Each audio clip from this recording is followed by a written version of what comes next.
Johnny Dollar. Hi, Johnny. This is Bob Baker at Surety Mutual Insurance Limited. Over there in dear old Boston, Mass? Yeah, that's right. How are you, Bake? It's been a long time. Yeah, I know. What's on your mind? And I hope it's something that'll earn me a nice fat commission. Well, as a matter of fact, there's a chance you just might clean up on this one. Oh? You ever hear of the Ivy Emerald? Nope. Well, you should have. Happens to be one of the biggest chunks of that green stuff that was ever polished and put in a setting. Bake, the only green stuff I'm interested in. Yeah, I know. The folding kind. That's right. Now tell me, what's happened to this Ivy Emerald? What's your guess? And listen, Johnny. Yeah. Unless you can find out who stole it and get it back for us, and before it can be chopped up into little ones, I hope. How much? The insurance on it, I mean. $625,000. Wahoo. Yeah. You want to come over here and talk about it? I'm on the way.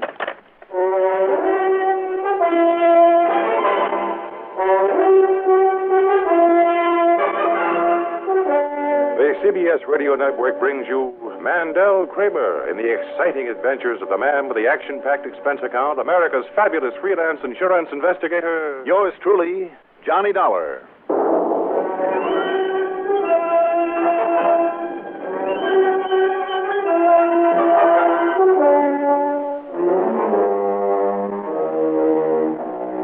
Expense account submitted by Special Investigator Johnny Dollar to Surety Mutual Insurance Limited, Boston office.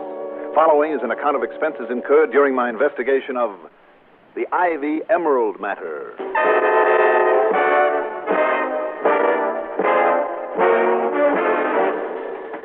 Expense account item 1 is $6 cab fare to Bradley Field.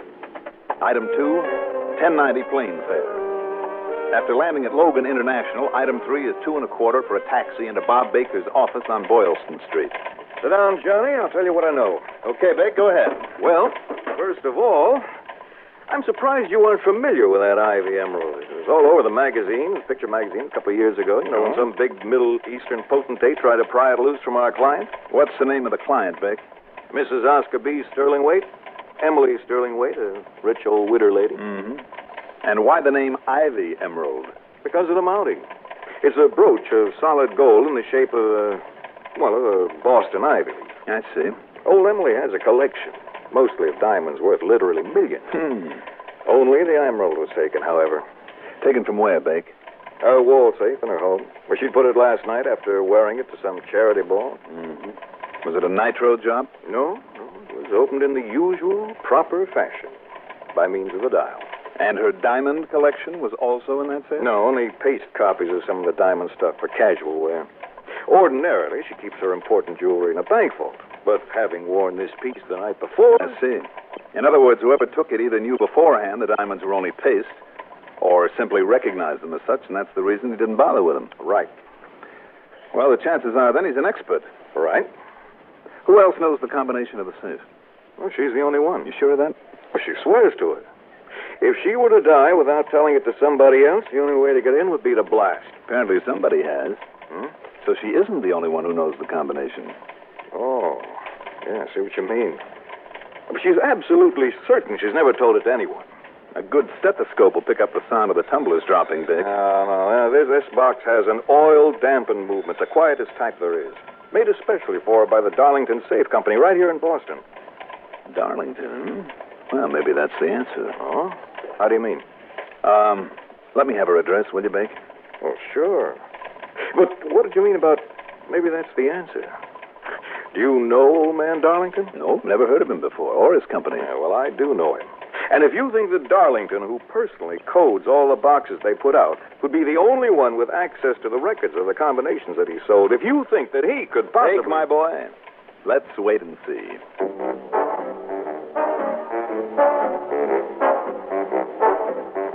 Item 4 is the usual $50 deposit on a rental car. And a few minutes later, I was in the Beacon Hill section of town, a block or so north of Commonwealth Avenue. Mrs. Emily Sterlingwaite's home was one of the fine, old, beautifully kept mansions that dot that exclusive, expensive residential area. The front door was opened for me by a uniformed butler.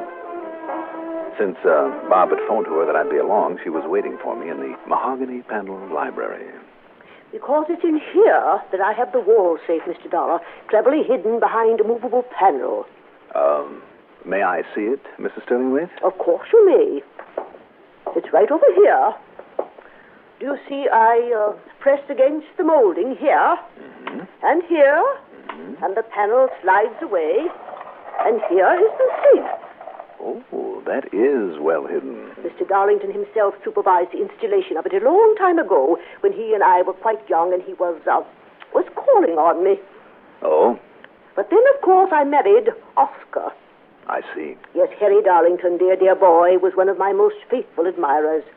Now, the size of the dial here on the safe. Well, that's because of my eyes. You have very attractive eyes, Mrs. Sterling-Waite. Well, thank you, Mr. Dollar. You're very sweet.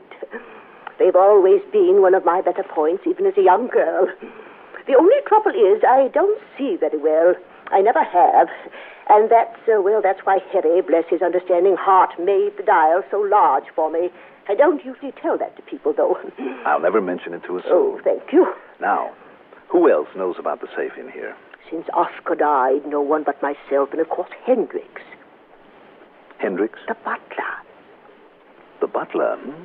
But good heavens, Mr. Dollar, you couldn't suspect him. Couldn't I? Well, you saw him. Yes, and I must admit that he doesn't look the type. What's more, he's been with me ever since I was, for nearly 40 years. Does he know the combination of it? No one does but me. Well, yet somehow, somebody... Mrs. Sterling-Waite. Yes? Have any servants left you recently? Only a chauffeur. Oh, when? Oh, about a month ago. That was Arnold. Arnold Bixby, I believe. Why? Well, this may be shooting in the dark, but do you by any chance have a picture of him? Why, yes, I do have. The one that little Evelyn, my niece, took with the camera I gave her for Christmas. It should be right here in, Yes. Here it is. Good. Here, Mr. Dollar. Evelyn was quite taken with him, and he was such a very nice young... Oh. What is it, Mr. Dollar? No wonder. Yes? I don't recall that name. Arnold Bixby? Of course, it may have been a phony, A phony? but I'm sure I've run across this man somewhere in the course of one of my investigations. Oh, no, really. But he was so nice. And, Mr. Dollar, Yes. how could he possibly have learned the combination of the safe? Would you like me to show you, Mrs. Sterling-Waite? Would you like me to open it for you? You? You think you can? I think I can. But how? Harry Darlington absolutely guaranteed that no safe cracker could do it by listening to the combination or anything like that. No doubt he did, Mrs. Sterling-Waite. Now, look. Yes? I'm going to leave the room.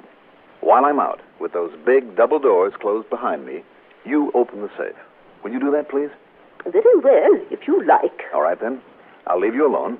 But if the combination can't be heard, even with delicate instruments... As soon as I've closed this door, you go ahead. Now.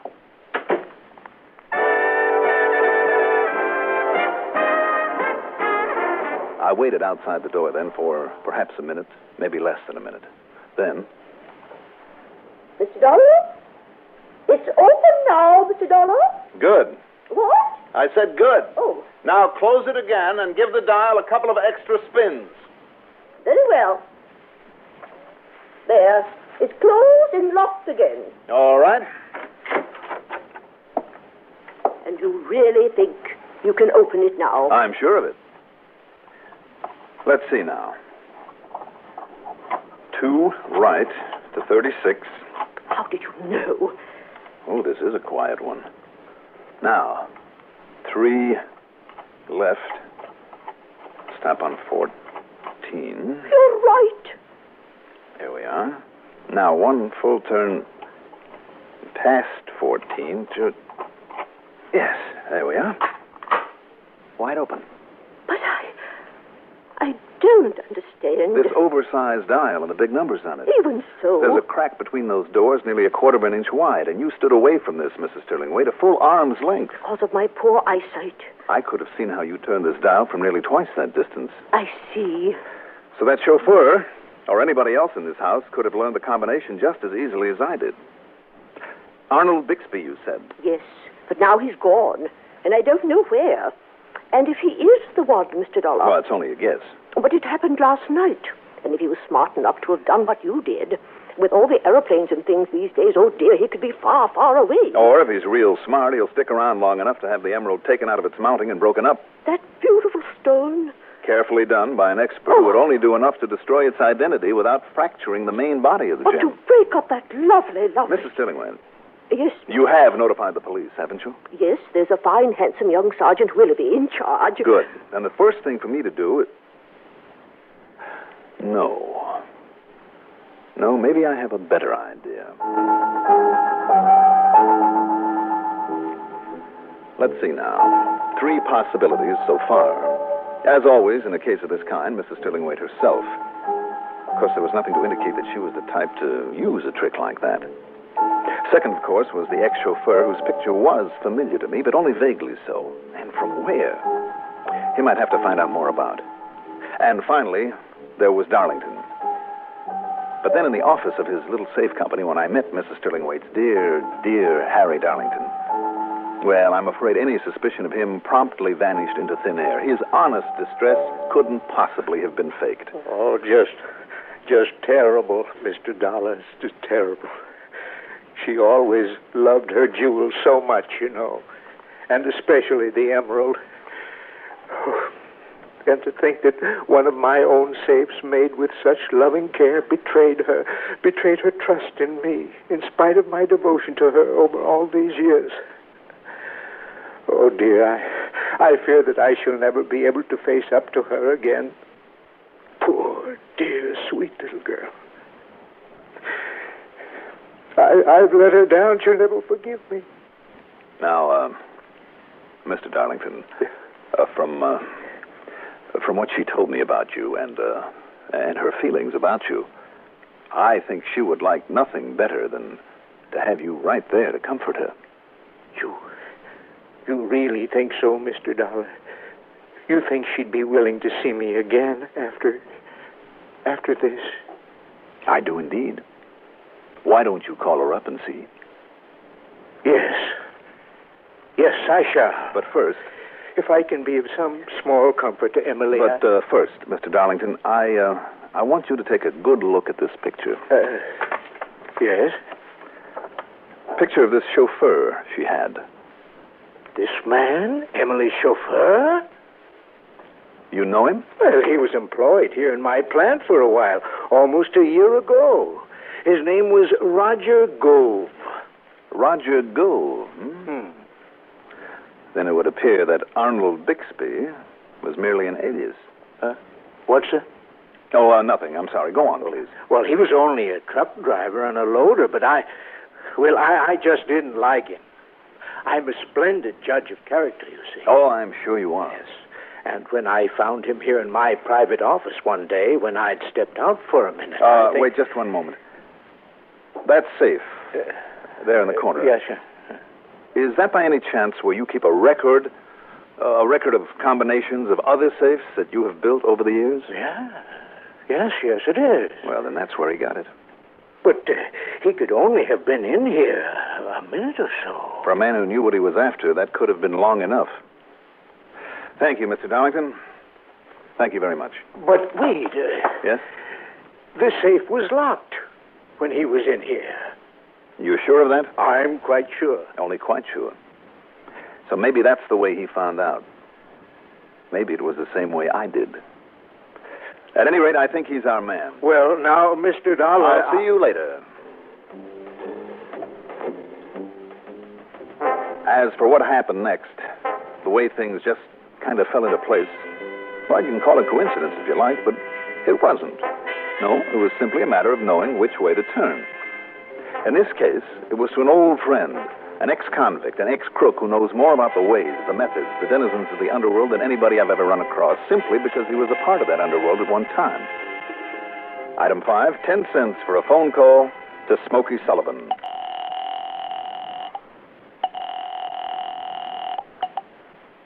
Yeah? Smokey? Yeah? This is Johnny Dollar.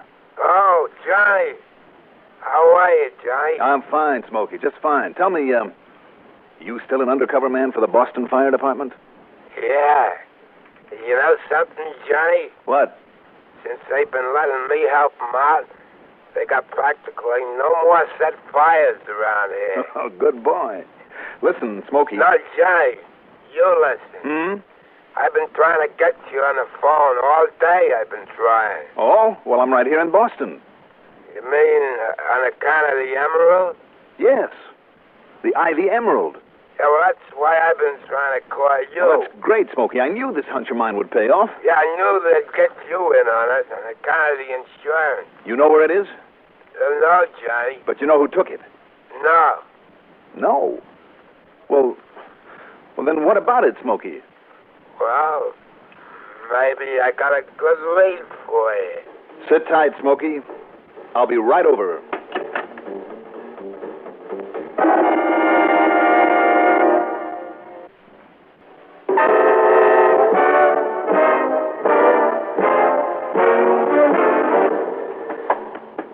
Okay now, Smokey. You think you have a lead on the Ivy Emerald? Yeah. Well?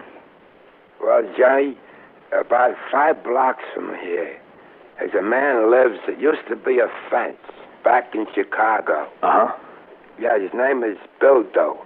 Fritz Bildo. He handled hot jewelry, hmm? Yeah, and he was also a diamond cutter, also. A gem cutter, hmm? Yeah. And has he been fencing stuff around here?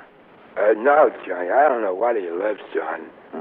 Probably just waiting for a killing on something like this emerald. Yeah, all I know is he sits in a little shop in the back of his place making cheap jewels for the neighborhood kids. Just keeping his hand in, maybe, huh, Smokey? Yeah. Now, wait a minute. Look here, Smokey.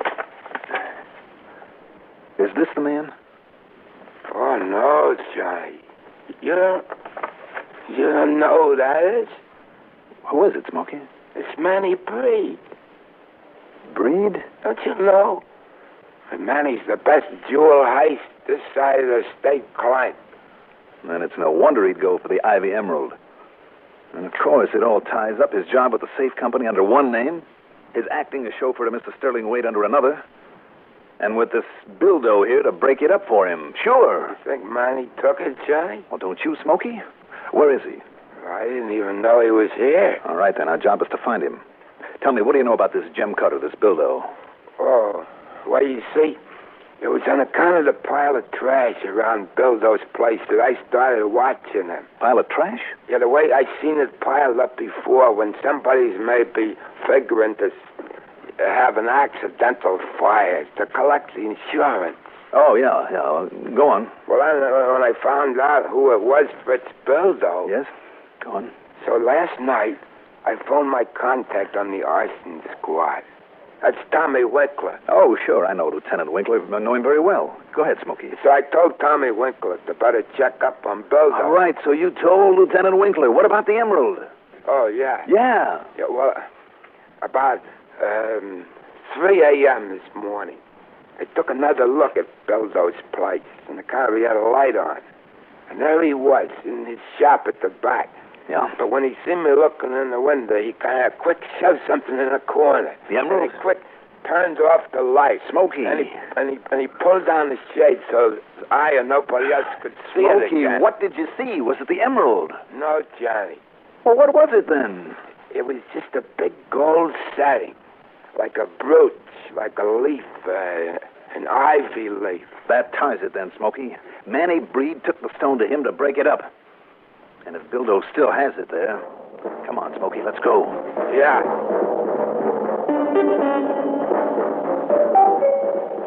It was after dark now. And the place where Bildo lived was on little more than a dark alley. The shade on the back room that he used for a shop was tightly drawn. But there was a light inside. Johnny, Yeah. you think maybe Manny is in there with him? I don't know, Smokey. But we'll take no chances. When I kick the door open... Don't bother, boys. What? And don't reach for any gun because I got this. Manny Breed. That's right. Or is it Arnold Bixby? Or maybe Roger Gove? I'll take your choice, Dollar. You are Johnny Dollar, aren't you? Sure, if you like. And you, buddy. Too bad that Bildo recognized you when you showed your ugly puss at his window. That's what tipped me off to be ready for anything. Well, Dollar, this is going to be your last case. Is it, Manny? Yeah, sure is. Come on, pal, open up. It's me, Manny. What's this? All right, come on. Get inside, both of you. Come on. Manny, what is this? Well, you see, pal, you were right about it being Smokey Sullivan you saw. Yeah. And that stone there on the work table, Manny? Well, what do you think? Hey, this one. Who is he? Well, pal, this is the great Johnny Dollar. Johnny Dollar? But he won't be for long. Take his gun away. Yeah, I will. Yeah. All right, let me have it. That's good. You see, Dollar, it's going to be your gun that kills you two. Just as soon as Fritzy shuts that door. Go on, pal, shut it. Yeah, I close it. All right.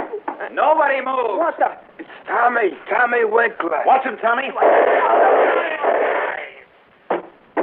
Oh, boy, like the U.S. Marines, Tommy. Thanks. Pleasure, Johnny. Yes, thanks. But, Smokey, you're a dog. I thought you said to come here just to look for a possible arson setup. Oh, yeah, well... Instead, I walk in on a... Oh, what's this? Here on this work table. That's it, Tommy. The Ivy Emerald. Kind of made your trip over here worthwhile, didn't it?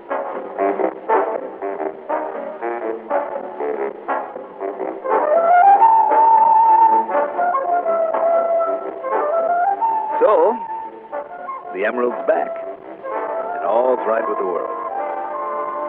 Just one thing, though. My commission on this one is to be split 3 ways. A third to Smokey, and a third for Tommy Winkler. As for the expense account, well, if you pay that commission promptly, you can forget it. Yours truly, Johnny Dollar.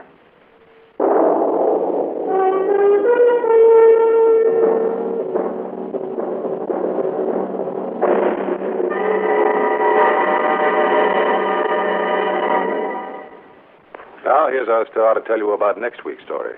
Next week, proof the hard way of how wrong one can sometimes be. Join us, won't you? Yours truly, Johnny Dollar.